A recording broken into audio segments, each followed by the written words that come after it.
Hey there guys, how's it going? And welcome to some Xbox One gameplay of Forza 5. Xbox sent me out an Xbox One to try out, and I do have an unboxing video, but I'm not allowed to upload that until Friday. And there's quite a few embargoes on things that you can and can't show, because obviously this isn't officially released yet until Friday the 22nd. However, I can show you some Forza 5 gameplay, and as soon as I started playing Forza 5, the first thing I noticed is that one of the first cars you can get is an RX-8, and a lot of you, especially if you follow my vlogs, will know that I have an RX-8 myself. Mine's a 2004, got it a little while back, and I think it's a 2008 or is it 2011 version that you get in this game. I can't remember either way, but I tried to make it look as much like mine as possible in terms of the colour. Mine's also this kind of dark grey colour, and bear in mind, my driving here is absolutely terrible. It's weird, you know, because I'm actually, I'll call myself a pretty decent driver in real life. I'm not trying to blow my own trumpet or anything,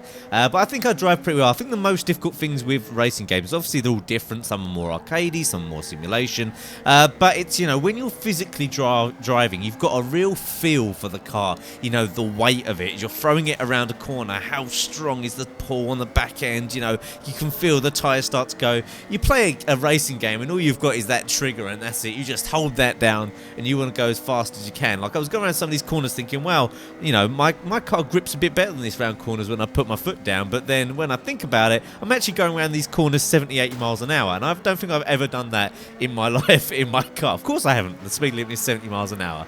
But anyway, this is the gameplay. First of all, leave any comments with things that you'd like to know about the Xbox, how it works, how the upload thing works. It's quite interesting, actually. How the Kinect works, the settings. The few things I will say for my first impressions of playing Xbox One is that I do really like the interface. As you would expect from Microsoft, they've got a great interface, and it seems to work quite well. Kind of basic at the moment. They've given me some other games to try out. Rise, Son of Rome. Of course, I'll be trying out Ghost, Battlefield, and what's the other one that I want to try out? Killer Instincts. I'm quite a fan of fighting games, but it's a little bit confusing at first, for sure.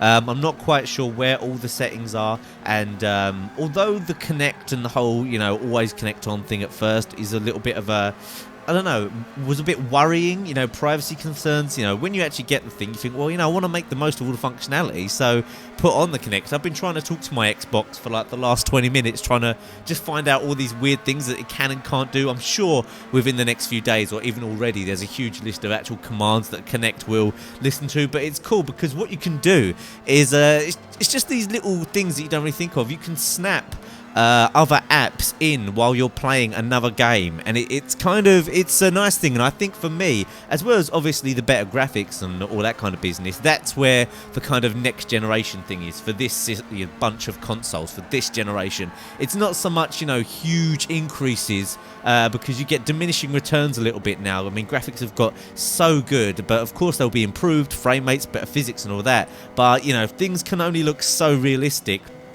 And I think the real thing that you'll notice this generation is the increased functionality with sharing things, with uploading clips, with talking to your friends, with kind of things in multiplayer that you could never do before.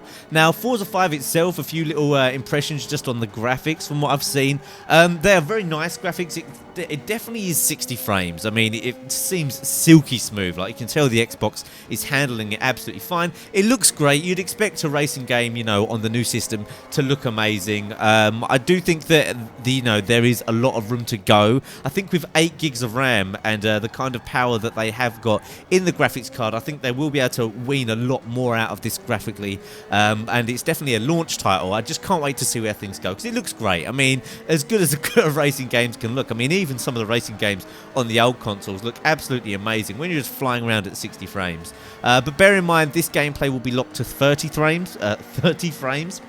That's because I've recorded in 1080p on the Elgato. When you do that, it locks it to 30 frames, and I think I'm going to render in 30 frames anyway, so either way, it's not going to look quite as smooth as when you play it. And of course, bear in mind, YouTube recently, it has been the render process that they choose, like to change it into what you upload from what they show, it's been horrendous lately. Like the pixelation that I'm sure this video will have, because there's a lot of movement, compared to what it looks like when you play, and even what my original video looks like when I play back, will probably be absolutely horrendous. So my driving here is pretty bad, but I'm sure it just normally takes a little bit of getting used to. You know, a new driving game, it normally only takes, I'd say, an hour or two until you're used to the system, or maybe just used to the car.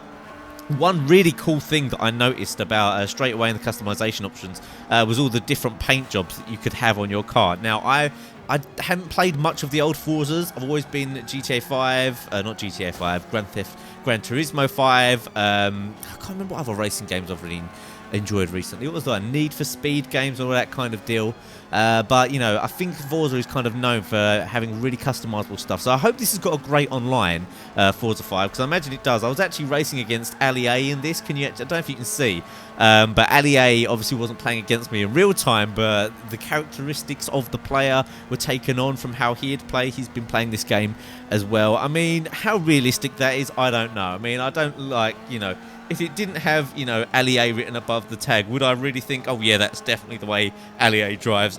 I don't know, but maybe it will have it so that your friends who are, you know, get the best lap times in the game will be the people at the front, and the people, you know, your friends with the worst lap times, probably like me, will be the people at the back. So that will be kind of cool, because you will be competing against your friends and get a general idea for how good you are compared to your friends.